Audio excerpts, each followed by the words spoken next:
मैं एक बात पहले ही साफ कर दूं, मुझे गोस्ट्स पर कभी विश्वास नहीं रहा, लेकिन 3 रात पहले मेरे साथ जो हुआ, उसका लॉजिक आज तक समझ नहीं आया। रात के करीब 2:15 का टाइम था। फोन बंद करके बस सोने ही वाला था। तभी विंडो के पास से एक हल्की सी टैपिंग साउंड आई।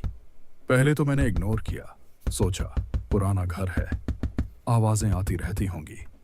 लेकिन वो टैपिंग धीरे धीरे रिदमिक हो गई, जैसे कोई अपनी उंगली से ग्लास पर बार बार टैप कर रहा हो। मैं बिस्तर से उठकर बैठ गया और टैपिंग तुरंत बंद हो गई। उस 1 सेकंड की साइलेंस पूरे कमरे से ज्यादा भारी लग रही थी। धीरे धीरे मैंने विंडो की तरफ देखा। कर्टन्स थोड़े से खुले थे और उनके बीच एक शैडोवी शेप दिख रही थी, कोई सिलहूट, बिल्कुल स्टिल। फिर मैंने देखा कर्टन्स के गैप से एक चेहरा धीरे से स्लाइड हुआ, बिल्कुल पेल ग्रे और आंखें अननेचुरली वाइड, इंसान जैसी नहीं। मैं चिल्लाना चाहता था पर आवाज ही नहीं निकली। सांस तक रुक गई और फिर वो चेहरा अचानक साइडवेज टिल्ट हुआ, वैसे नहीं जैसे इंसान गर्दन घुमाता है, एक ब्रोकन पपेट की तरह झटका मारते हुए।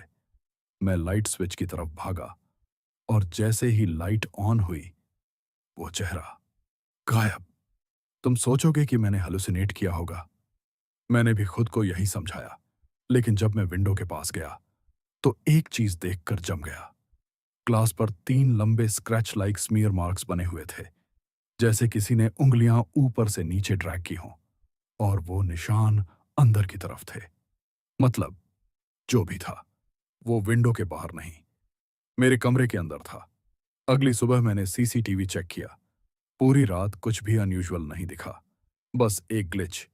ठीक 2:15 पर कैमरा 7 सेकंड के लिए फ्रीज हो गया और फ्रीज फ्रेम के एक कोने में एक लंबी स्टिल सी शेप दिख रही थी, जैसे वो मुझे सीधे देख रही हो। मुझे नहीं पता वो क्या था, कहां से आया, कहां गया, लेकिन कल रात ठीक 2:15 पर वो टैपिंग फिर से आई।